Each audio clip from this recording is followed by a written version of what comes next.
Hello दोस्तों, welcome back गाँव वाले की वीडियोस। आज हम बात करेंगे हॉलीवुड की मूवी के बारे में, before I go to sleep. इस मूवी को 2014 में रिलीज किया गया था। इस मूवी में जो मेन कैरेक्टर हीरोइन है उसकी याददाश्त चली जाती है हर 24 घंटे के बाद और उसको पता नहीं होता मैं किसके साथ सो रही हूँ और कौन मेरा अपना है और मैं क्या कर रही हूँ। तो मूवी की स्टोरी थोड़ी यूनिक है, तो बिना टाइम लेके वीडियो को स्टार्ट करते हैं। मूवी का स्टार्ट होता है, हम एक लेडी को देखते हैं, इसका नाम क्रिस्टी होता है और उसके बराबर में एक आदमी लेटा होता है और इसको ये नहीं पता होता कि मैं किसके साथ सोई हूँ। उसके बाद क्रिस्टी उठती है और सीधा बाथरूम जाती है। वहाँ की दीवार पर देखिए कि कुछ फोटोग्राफ्स लगे हैं। उस दीवार पर क्रिस्टी की और उस आदमी की फोटो लगी होती है। उसके बाद वो वॉशरूम से वापस आती है तो वो देखती है कि वो आदमी उठकर उसका इंतजार कर रहा है। वो पूछती है तुम कौन हो, तो वो बताता है कि मैं बैन हूँ और तुम्हारा हस्बैंड हूँ और हमारी शादी को 10 साल हो चुके हैं। और बैन क्रिस्टीन को बताता है कि तुम्हें 10 साल पहले एक एक्सीडेंट हुआ था, जब से तुम्हें एम्बीजिया बीमारी हो गई, यानी कि तुम बस 24 घंटे तक याद रख सके हो, उसके बाद सब भूल जाए। और क्रिस्टी इस पर भरोसा करे या नहीं करे इसे कुछ समझ में नहीं आता और हम देखते हैं कि बैन इसको ब्रेकफास्ट बनाता है और अपनी शादी के एल्बम दिखाता है और शादी के किस्से बताने लगता है। उसके बाद बैन ऑफिस के लिए निकलता है और दीवार पे बनी एक लिस्ट को दिखाता है कि जरूरत की चीजें कहाँ पर रखी हैं। और कुछ देर बाद यहाँ पर कॉल आने लगती है जब क्रिस्टी अकेली होती है और क्रिस्टी कॉल उठाती है तो कहता है कि मैं डॉक्टर हूँ और तुम यहाँ पर इलाज के लिए नहीं आई। और कहता है इस बारे में बैन को कुछ पता नहीं है और कहता है जाकर अलमारी में एक बॉक्स है उसको खोलो। वो उस बॉक्स को खोलती है, वहाँ पर एक कैमरा मिलता है। इस कैमरे में एक रिकॉर्डिंग होती है जिसमें क्रिस्टी अपनी बीमारी के बारे में बताती है। उसके बाद हम देखते हैं कि मूवी 2 वीक पीछे चली जाती है। क्रिस्टी डॉक्टर नैथ के साथ एक कार में होती है और डॉक्टर यहाँ पर इसको बताता है कि मैं साइकोलॉजिस्ट हूँ और इसीलिए मैं तुम्हारा इलाज भी फ्री में करना चाहता हूँ। क्रिस्टी मान जाती है पर बेन इस इलाज से मना कर देता है क्योंकि क्रिस्टी ने पहले भी एक थेरेपी ली थी जिसकी वजह से इसे अच्छी तो हुई नहीं और प्रॉब्लम ज्यादा होने लगी थी। इसलिए क्रिस्टी इस बार बेन को बिना बताए ही थेरेपी स्टार्ट करते हैं। और यहाँ पर डॉक्टर इसको एक कैमरा देता है और कहता है कि जो कुछ तुम्हारे साथ पूरा दिन में होता हो उसको रिकॉर्ड करके रखना, ताकि हम अगले दिन देख के तुम्हें सब कुछ याद आ जाए कि तुमने पिछले दिन में क्या किया था। और डॉक्टर बताता है कि 10 साल पहले तुम पर जानलेवा हमला हुआ था जिससे कि तुम्हारे सर पर चोट लगी थी और जब से तुम्हें बीमारी है। और क्रिस्टी डॉक्टर से कहते हैं कि मुझे तो बैन ने ये बताया था कि मेरे चोट लगी थी, जब से ये मुझे प्रॉब्लम है। उसके बाद डॉक्टर उसे 10 साल पहले न्यूज़पेपर दिखाता है और उसकी मेडिकल रिपोर्ट्स दिखाने लगता है, जिसके बाद क्रिस्टी को इस पर भरोसा हो जाता है। और डॉक्टर बताता है कि मैं तुम्हें बताऊंगा तुम्हें कैमरा कहाँ पर छुपाना है। रात को हम देखते हैं कि बेन जब किचन में होता है तो क्रिस्टी वॉशरूम में जाकर रिकॉर्डिंग करने लगती है। और अगली सुबह हम देखते हैं कि जब क्रिस्टी सोकर उठ जाती है तो बेन उसे वो ही रिपीट कहानी सुनाता है। और हम देखते हैं क्रिस्टी डॉक्टर के साथ कार में होती है जहाँ पर वो कल की रिकॉर्डिंग को देती है और कहती है कि मैं तो उसी को सच मान लेती है अगर मैंने रिकॉर्डिंग नहीं की होती। इसका मतलब बेन झूठ बोलता है मुझे। उसके बाद डॉक्टर उस जगह पर लेकर जाता है जहाँ पर क्रिस्टी पर हमला हुआ था और वहाँ पर दोनों आदमी बताते हैं कि जब क्रिस्टी यहाँ पर मिली थी तो बिना कपड़ों के बहुत ज्यादा चोट लगी थी इसको। उसके बाद डॉक्टर इसे बताता है कि यहाँ पर आसपास में बहुत ज्यादा होटल हैं और मेडिकल रिपोर्ट के मुताबिक तुम्हें चोट लगने से पहले तुमने किसी के साथ सेक्स किया था। हो सकता है तुम्हारा उस चोट से पहले किसी के साथ अफेयर हो। और रात को बेन जब वापस आता है तो क्रिस्टी वॉशरूम में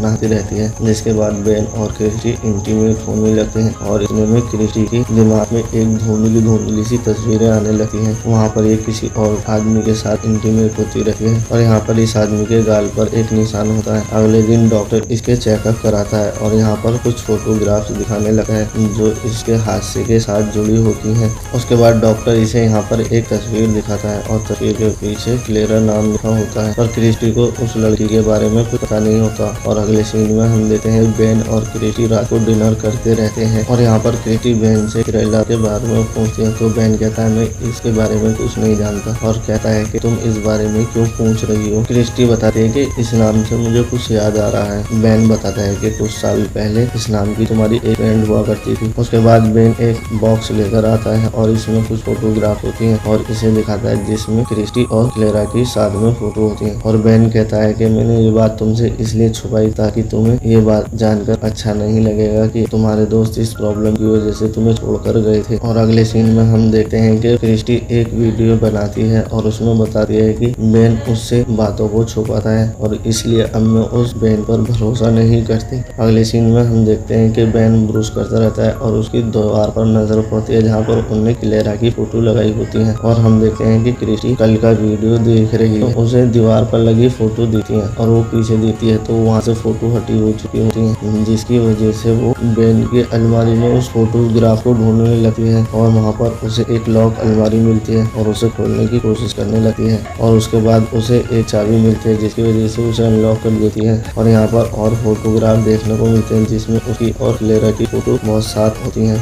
और क्रिस्टन को रात को वही दोबारा से सपना आता है जिससे कि वो डर के उड़ जाती है और यहाँ पर इसकी बहुत ज्यादा हालत खराब हो जाती है। उसके बाद वो पिछले कल का वीडियो देखने लगती है और बहुत ज्यादा रोने लगती है। उसके बाद वो डॉक्टर के पास मिलने आती है और एक सुबह क्रिस्टी को फिर से सपना दिखता है जिसमें वो एक होटल रूम में जाती है और वहाँ से झाँक कर देखते हैं तो उसका बेटा एडम बैठा होता है, जिसके बाद वो बाहर आती है और यहाँ पर एक स्लिप पड़ी हुई मिलती है, उसे उठाती है तो उसके चेहरे पे वही कट का निशान होता है और यहाँ पर माइक लिखा होता है और फिर ये देखती है कि इस पर हमला होने लगा है जिसकी वजह से ये डर के फिर से उड़ जाती है और ये यहाँ पर डॉक्टर के साथ होती है और डॉक्टर को बताती है कि शायद जिसने मुझ पर हमला किया था उसका नाम माइक है और डॉक्टर यहाँ इसको सही करने की वजह से हकड़ने लगता है और क्रिस्टी और माइक यहाँ पर किस करने लगते हैं और इतने में ही क्रिस्टी को उसके आईडी कार्ड पर माइक लिखा हुआ होता है जिससे क्रिस्टी को समझ में आ जाता है कि शायद ये वही है और डॉक्टर इसको पकड़ लेता है और इसे बेहोशी का इंजेक्शन देकर वापस ले आता है और हम देखते हैं कि क्रिस्टी की आंख खुलती है तो वो अपने घर पर होती है और यहाँ पर एक कॉल आती है और डॉक्टर बताता है कि जब तुमने मेरी आईडी पर माइक नाम पढ़ा तो तुमने उस हत्यारे की जगह मुझे इमेजिन किया जिसकी वजह से मुझे तुम्हें इंजेक्शन लगाना पड़ा और बेहोश करना पड़ा और कहता है कि मुझे यहाँ पर बेन के बारे में कुछ पता चला है और कहता है अगली सुबह मुझसे मिलने आना और क्रिस्टी और डॉक्टर यहाँ अगली सुबह मिलते हैं और डॉक्टर इसे यहाँ पर कहता है कि तुम मुझे पसंद कर सकते हो, तुम्हारी अलग बात है, अगर मैं तुम्हें पसंद करता हूँ तो ये मेरे प्रोफेशन से अलग की बात होगी, जिसकी वजह से वो कहता है कि मैं आगे से तुम्हारी थेरेपी नहीं दूंगा और कहता है मेरा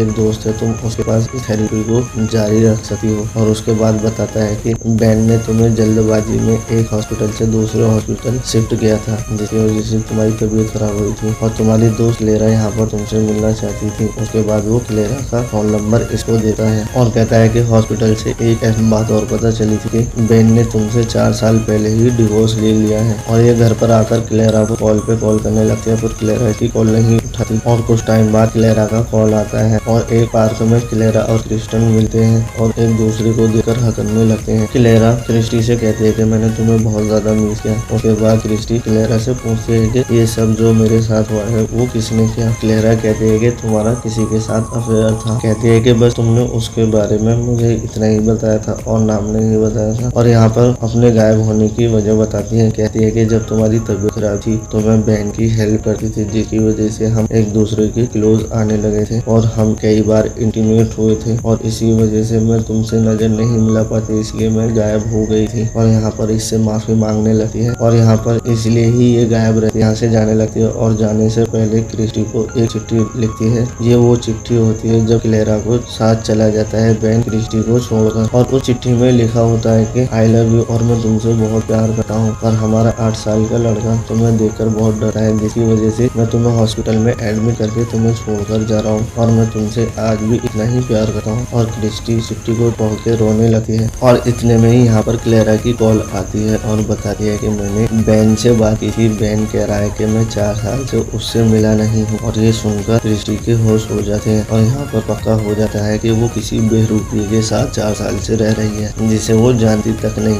और यहाँ पर क्रिस्टी क्लेरा से हेल्प मांगने लगती है। क्लेरा क्रिस्टी से कहती है कि तुम जिस आदमी के साथ रह रही हो उसके बारे में कुछ बताओ और इतने में वो उसको बताने लगती है और इतने में ही वो नकली बेन भी यहाँ पर आ जाता है और क्लेरा इसके घर का एड्रेस पूछती है पर क्रिस्टी को अपने घर का पता नहीं पता होता जिसकी वजह से वो यहाँ से भागने की कोशिश करती है और पीछे का गेट खोलने लगती है और जैसे ही आगे की तरफ चलने लगती है इतने में बेन आकर इसे बेहोश करके यहाँ से ले जाता है और मूवी यहाँ पर प्रेजेंट में आ जाती है और हम यहाँ पर देखते हैं कि क्रिस्टी सोकर उठ रही है और ये यहाँ पर पिछला सब कुछ भूल चुकी होती है और बेन उठकर वही कहानी रिपीट करता है इसके सामने फिर से और बेन यहाँ से ऑफिस के लिए निकल जाता है और इतने में यहाँ पे फिर से डॉक्टर की कॉल आती है और डॉक्टर उसे उस कैमरे में रिकॉर्डिंग देखने को कहते हैं और पिछली रात की उसमें कोई भी रिकॉर्डिंग नहीं होती, डिलीट हो मूवी होती है। यहाँ पर बेन की कॉल आती है और उसे कहता है कि कुछ पैक कर लो अपने कपड़े, क्योंकि हम अपनी एनिवर्सरी पे कहीं जाने वाले हैं। और यहाँ पर बेन देखता है कि क्लारा की 17-18 कॉल पे कॉल आ चुकी है। उसके बाद बेन और क्रिस्टी एक होटल रूम में पहुंच जाते हैं और बेन यहाँ पर क्रिस्टी को शैंपेन देता है और कहता है कि अपने हमले के बारे में याद करो। और क्रिस्टी को याद आता है कि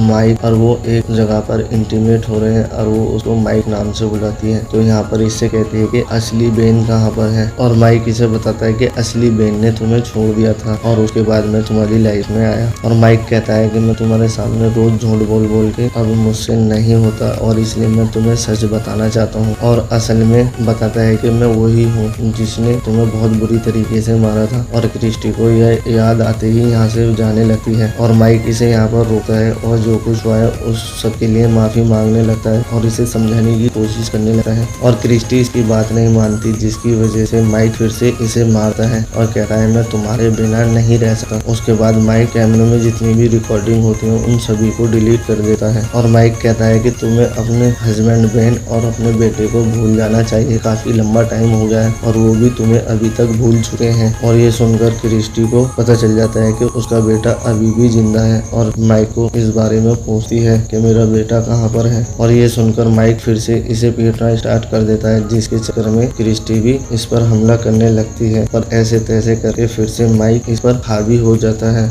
और यहाँ पर माइक इसे रोकने की कोशिश करता है और इतने में क्रिस्टी इसके मुंह पर एक प्रेस उठाकर मारती है, जिससे कि ये घायल हो जाता है। और क्रिस्टी बाहर निकलकर एक फायर अलार्म ऑन करती है, जिसकी वजह से यहाँ पर पुलिस और बहुत सारी एम्बुलेंस आ जाती हैं, होटल के चारों तरफ से घेर लेती हैं। और अगले सीन में हम देखते हैं कि क्रिस्टी वैन में बैठी हुई रिकॉर्डिंग करती है, जो कुछ उसके साथ आज हुआ है उस बारे में बताती है। और अगले सीन में हम देखते हैं कि डॉक्टर इससे यहाँ पर मिलने आता है और कहता है कि मैं यहाँ पर अब डॉक्टर बनकर नहीं, मैं तुम्हारा फ्रेंड बन के आया हूँ, कोई ना कोई तुम्हारी देखभाल के लिए होना चाहिए। और कहते हैं कि क्लेरा तुम्हें लेने आने वाली है, तुम्हारी फ्रेंड। और कहती है कि माइक को पुलिस ने अरेस्ट कर लिया है और काफी लंबी सजा सुनाई है। और यहाँ पर ही मूवी का एंड हो जाता है हैप्पी एंडिंग के साथ।